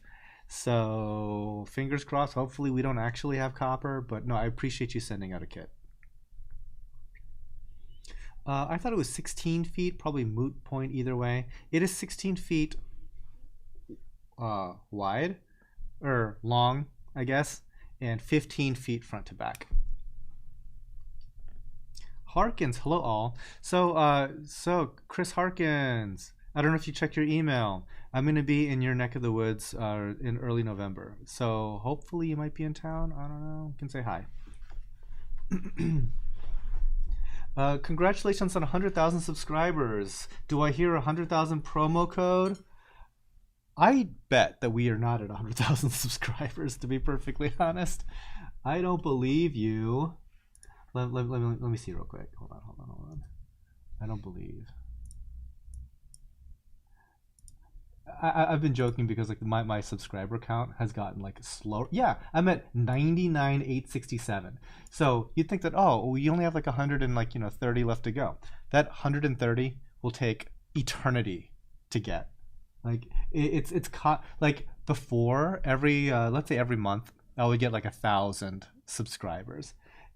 As I approach 100,000, it's like asymptotic. It's like it's slower and less and slower. So like I wonder like as I like get to like 99,901, it'll be like keep on like losing momentum. It's like it just end up crawling to that 999,999. Anyway, maybe we'll do something for 100,000. I don't know if I have to worry about it, to be perfectly honest. Okay. Some chalices are blue. That's true. That is true. Yeah. Copper would suck. I'll be there. Set it all up. Cool. Cool. Yeah. Well, at the very least, I mean, I don't know like how much time that we really even have, but at the very least, let's like hit a breakfast buffet or something, or just like a breakfast diner. Like I'm always in the mood for that. Let's see, which aquarium we're talking about. 15 feet. Sorry, Aurora B. We're talking about Andrew Sandler's tank. Be the Fountain and I went there 2 weeks ago. So if you look on my channel, we did like a quick live stream and we did like a Q&A with Andrew in front of his tank. You can check that out. It was a good talk. We had fun.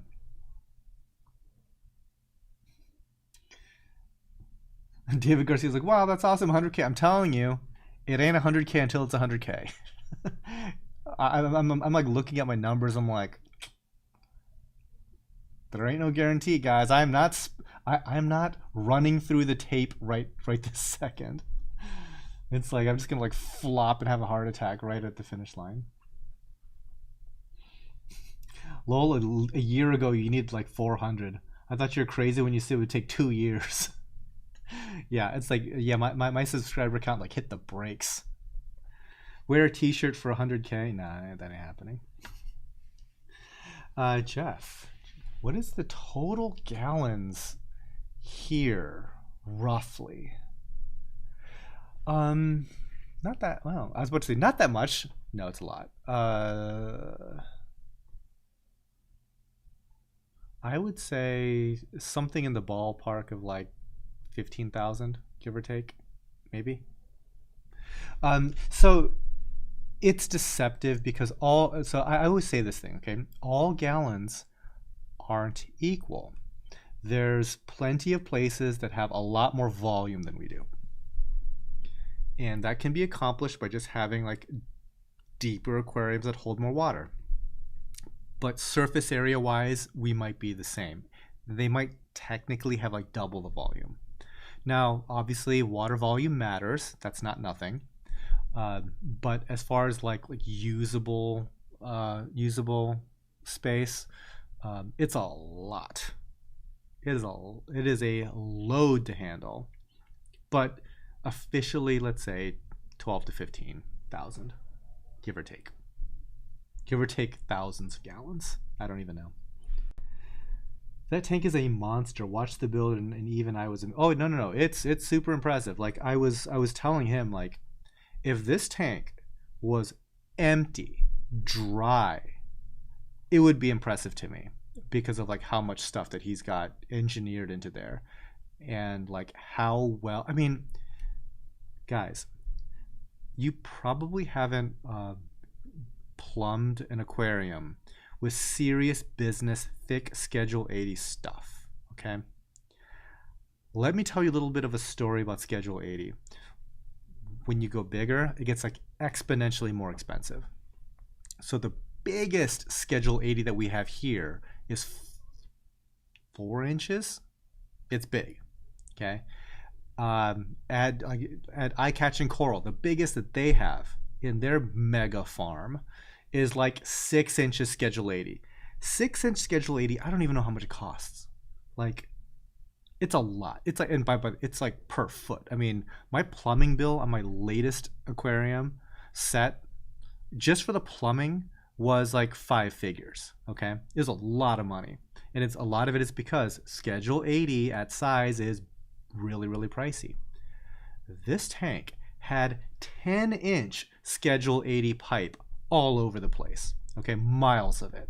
10-inch Schedule 80. On top of that, that's just for like the lengths of pipe. When you get into like valves and elbows and stuff like that, insane. Okay, insane at any size. 1-inch Schedule 80 elbows are expensive. Like 45s are like $15 a piece in some cases. This dude, 10 inches, has motorized Hayward ball valves. A regular ball valve at that size might be 4 figures. Not even joking. It might be like over $1,000 just for a regular ball valve at 10 inches. This is a motorized controllable ball valve. And at that point, Hayward can charge whatever the hell they want because there's only like ones of these getting sold, right? And so in addition to having like monster-sized robot plumbing, he needs to have a backup of every single thing because you just can't have this thing fail, because everything does fail, and not have a backup. So in addition to having all this ridiculous, expensive, giant tech, he needs to buy 2 of everything and have it on hand. It is an absurdly well-engineered and well-thought-out system that is just, it is more mind-boggling the more you see of it. And this is ignoring the actual contents of the aquarium. Like I said, if that tank was completely empty, I would be absolutely impressed with everything else I was seeing. Very cool.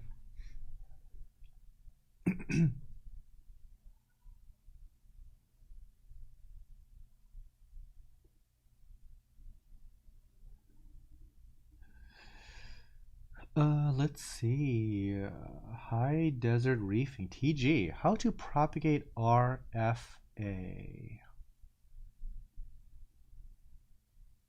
Breed for different colors possible. I'm blanking, guys. What's RFA? I mean, like, so chat, you're like 30 seconds behind. I'll get to it eventually. I don't know what RFA is. I'm blanking, guys. Help me out. Yeah. The basement for the equipment is like 20 feet tall and there's 4 feet deep sump. Yeah, so in order to do this tank is on a basement level. And there is like a sub basement. There's like a basement. You know, like think of like, you know, in Breaking Bad when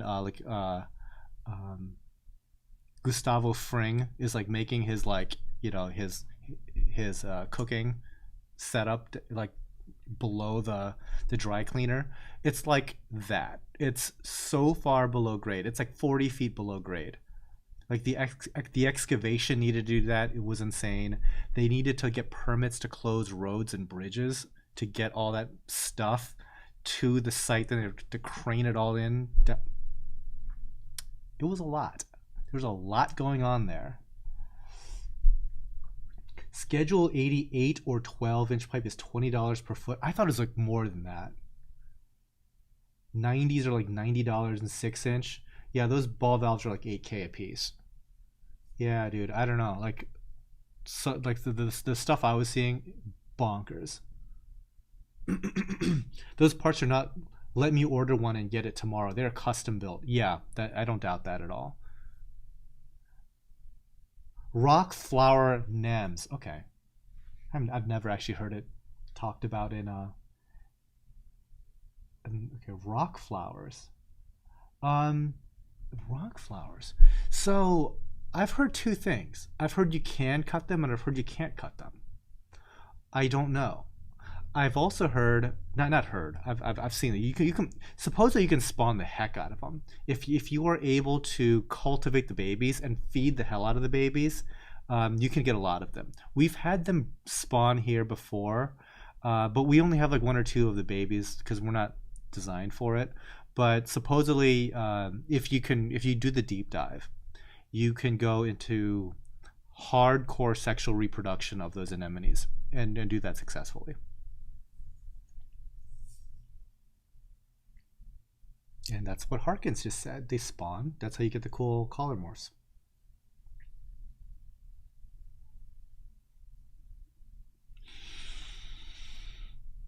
So Matthew Smoyer, the UV for that tank is crazy. Yeah, he goes really hard on the UV. Speaking of custom stuff, there's a custom 10-foot UV that has 10 bulbs in it, and yeah, that'll kill some stuff in the water. That's for sure.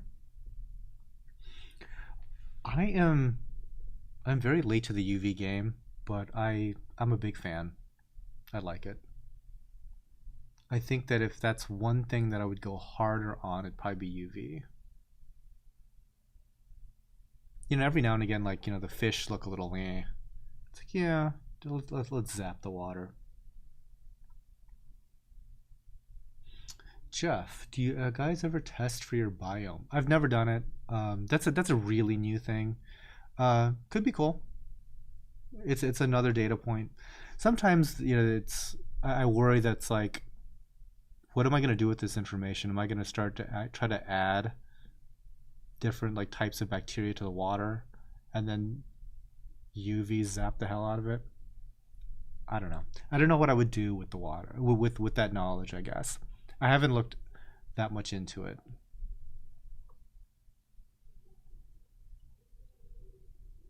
Jeff Atkins, does UV not kill some of the good stuff? Also, it kills everything. It kills everything. That's kind of the point. Yeah. And the idea is like the cost benefit of having good stuff versus killing bad stuff. It is heavily weighted on you need to kill the bad stuff.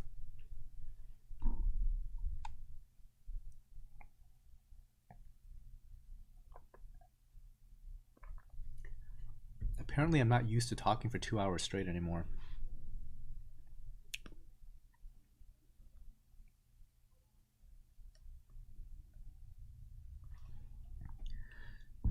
So, I don't know what else is going on.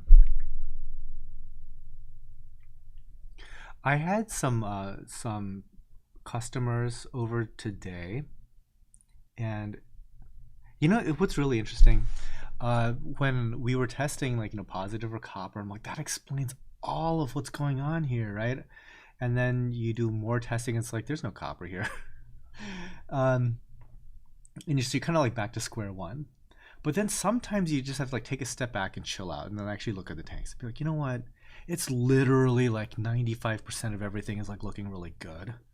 Because I mean, I'm looking at some of these like chalice pictures and or like the video there, and like, would you think that this chalice, this Raja Rampage that you're seeing, is in like deadly levels of copper?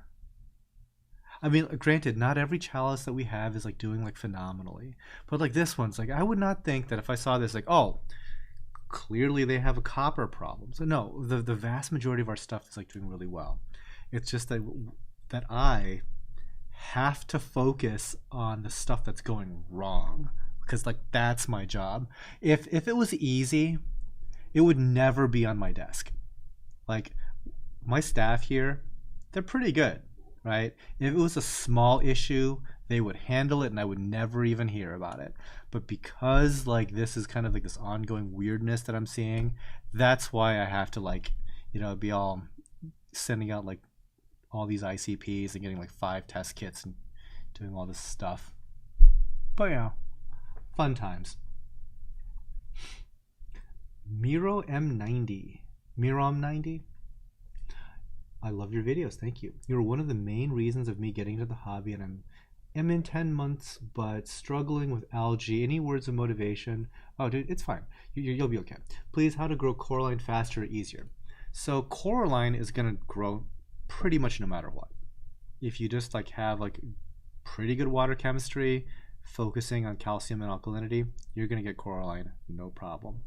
Also, as you battle back your other problematic algae, your Coraline taking over will choke all that stuff out.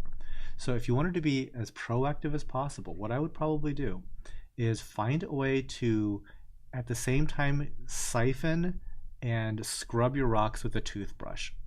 So you're directly removing the problem algae, directly removing nutrient, and you're being more systematic and regular with water changes. Over time, that will give your Coraline an opportunity to overtake your rock, and life will get easier. But yeah, I mean, algae happens. It happens to everybody. It's currently happening to all the best coral farms in the world. Don't believe for 1 second that the ones that know what they're doing don't always have to deal with this stuff. It happens to all of us.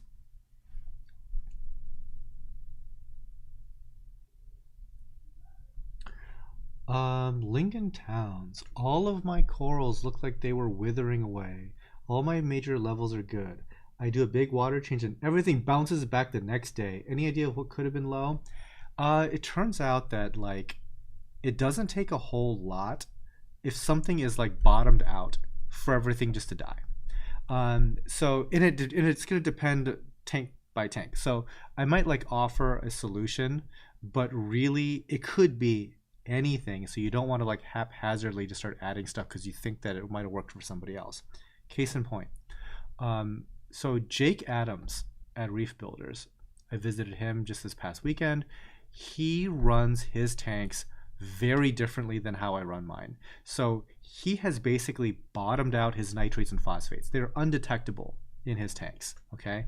So he has gone to directly adding nitrates and phosphates to his water, at which time it still reads undetectable, okay?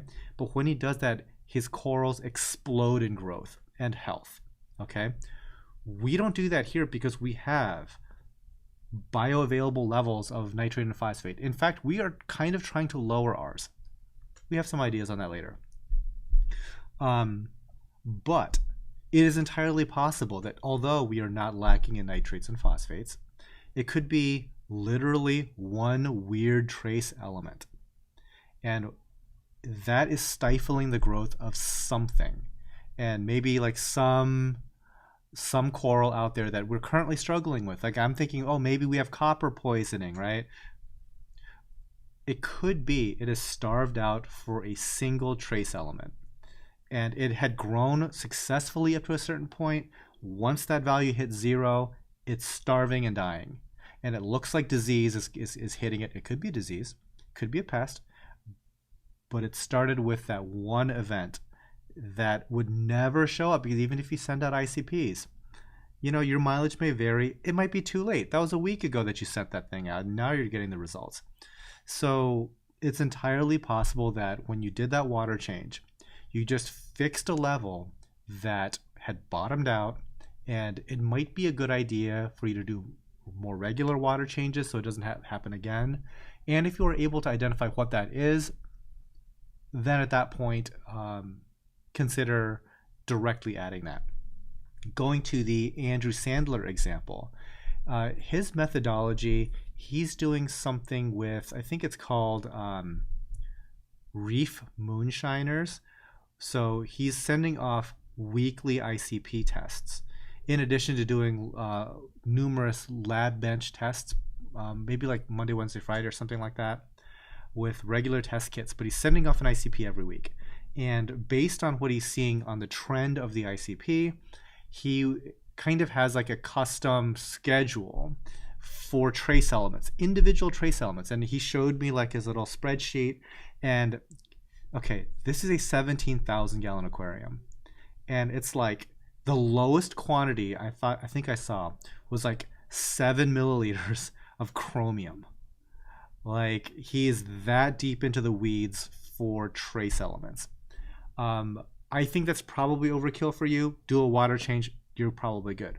But if you ever do get to the point where you're looking at that level of resolution, and you're sending off like regular tests and stuff like that to get a feel for how your biology is performing or reacting, then you can get more into the weeds like that. Be like, okay, well, I know that I'm low in molybdenum or something like that, and I need to like add in like a couple mLs.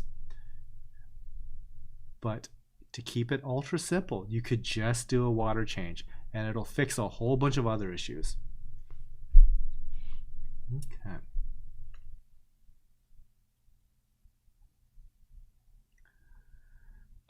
B the file. Yeah. When B was over, and she was like looking at my tanks like, this is amazing, and I'm like, are you looking at all my pests? that definitely happened.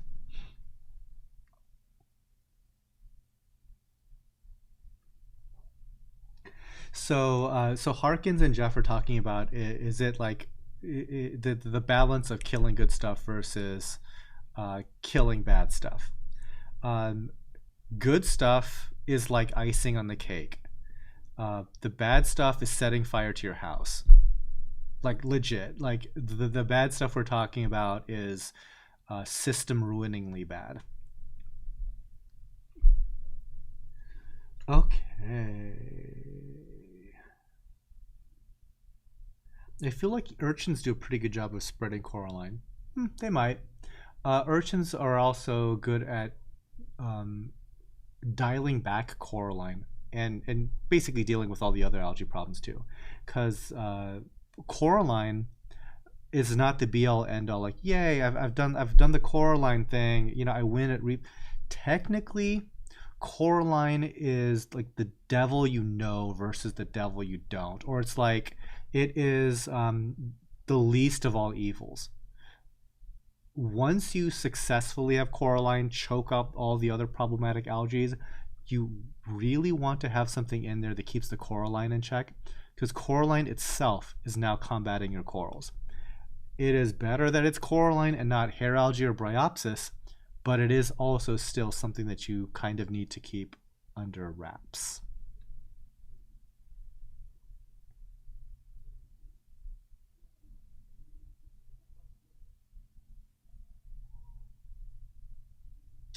Kyle Friend. A couple years and a couple grand later, I learned the hard way that Harkins is right. When I flipped to focusing on preventing bad, my entire hobby changed and I enjoy it so much more now. Sometimes it'd be like that. Like, so we were talking about biome, right? And it's like, what is your biome? My biome is about like this far away from getting nuked by Cipro. Like that's how my biome is doing. Because if it is indeed a pathogen problem in my tank that is causing some of my corals to look like, we are not above literally antibioticing the entire system. Yeah, UV is really good. Like UV is one of those things that like fell out of fashion in like the 2000s or whatever. No, UV was never not awesome. Harkins, I'm terrible at growing Coraline. It is what it is. Not the worst thing in the world. And B is on the UV train as well. Yeah, we need larger UVs here, and they're expensive, you guys. Like once you get to size and scale, um, they're expensive. Um, like the ones that we get, I think they're like almost $1,000, and we need bigger ones, lots of them. Not my favorite thing to pontificate, but they do the work. That is for sure. All right, guys, we have what about maybe less than 10 minutes left. So if anybody out there is shy and really wants to get in like a last word or a last question, now is the time. Because I probably will not be going into overtime. I'm a little hungry, my throat is sore, and I definitely want to like become a potato for the rest of the weekend. I'm really, really anticipating like some quality potato time. So now's the time, guys. And Harkins, we will touch base over email as to like when we can get together, hang out, or whatever. Hopefully, we can figure something out. Yes. So B, mine are the 80-watt units, and they are undersized for 2,500-gallon aquariums. I would definitely like to at least double up on them, or just get better unit or bigger units in general, because I know that like I know that company makes like much bigger units.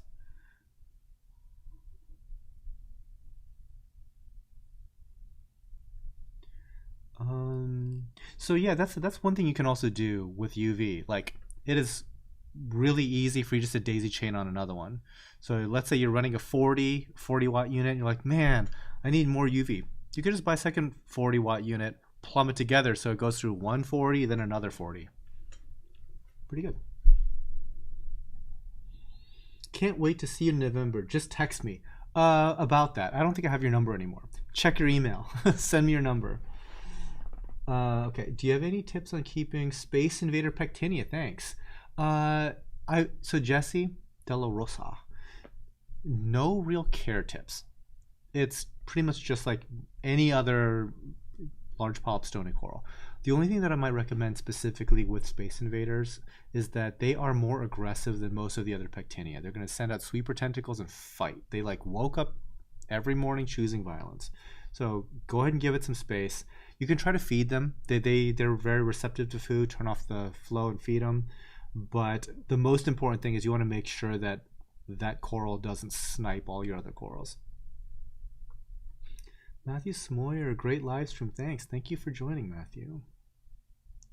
Poor Man's Reef. Seeing the Red Rocks is probably nice for you in Colorado. I live right by Red Rock in Vegas, so I see it daily. Red Rocks was one of the coolest like things that I've ever seen. And you know what? We didn't even see a show there or anything like that. I think that as like a concert venue, that might be one of the coolest places to ever catch a show. That was awesome. I'm glad that like we took the time to see it. It was funny because so I was with Jake and with his wife Windsor, and they're like, yeah, you just have to like do some of the touristy things just to check it off the list, and we just basically did like a drive through of it more or less, and yep, it's check. Saw Red Rocks, did not disappoint. That was really, really awesome.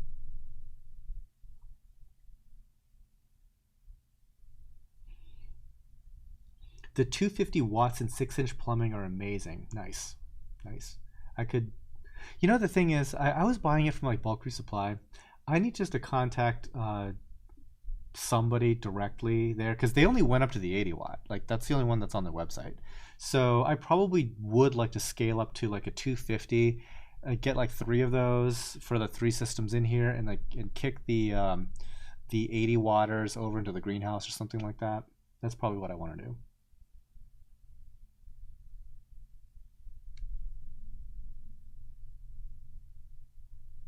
Okay. Jeff Atkins, feeling about ozone? I love it. We are currently using it on 2 of our systems.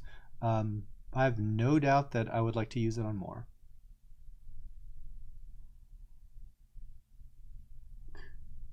I'll make sure to keep the Chris Call of Pectinia away from the others. Love your channel. Thank you for the years of amazing content. Thank you, Jesse. Aren't they a pool company mainly? Industrial stuff, I guess. Yeah. They do a little bit of everything. It's like Pentair. So they do pool stuff, they do like industrial pump stuff, they a little bit of everything. Yup. Oh, I'm way hungrier than I thought, guys. I'm like, I could definitely do something. I think we're going up to 240, I think. So we are about to hit the final stretch. Seeing some nice glitter bombs and stuff. I suppose I should tell you guys about like about when you should expect stuff for those of you guys that are shopping. I'm assuming somebody bought something, right? Typically, most things go out Monday, but the overflow from Monday shipping gets, onto like Tuesday and Wednesday. So we will reach out to you specifically, nail down a shipping date. So keep your eye on the email stuff. And double check your spam folders. Sometimes certain like email addresses, they're like hyper aggressive about automated emails. So check your spam just in case you didn't see anything, right? Also, if you accidentally paid for like additional shipping stuff, don't worry. When we start to process your order, we will do all the refunds for your shipping stuff. So like in case you ended up buying more than $250 and got free shipping, we'll take care of all of that then. If you are wanting to pick up locally, send us an email, with the order numbers and whatnot, and we will get you on the calendar perhaps later in the week where you can come and pick up your order. So just a little bit of bookkeeping there, because I'm sure that some people were wondering exactly what the deal is if they didn't get an email or something. And for sure, Yahoo hates Tidal Garden's automated emails. And we did get better at it because before our mail client it's not the mail client, it's like the mail like server provider thing. We used to be in pools of emails with like other companies, and they're spamming, and so we would get like the entire IP address like banned by like these things. Now everybody has their own IP for like sending out emails. Theoretically, that should have cleaned up a lot of the stuff, and it did, except there's like some stragglers like Yahoo that still hates us. Go drink a bourbon, like a honey and bourbon for your throat. I like bourbon. Matthew Smoyer. Ben is great, by the way. Yes, he does a very, very good job. He's a little high strung, but he does a good job. I want to get a Gani backpack. That's one of the types of core I really want to add to my tank on my big arch. Ganis are awesome, and they're doing super, super duper well here. I'm like very happy with how they're doing. As unhappy as I am with our acros, our Ganyapora collection is outlandishly nice. So I'm, again, super happy about that. That's one of those things that I'm like looking to collect a little bit more as we go.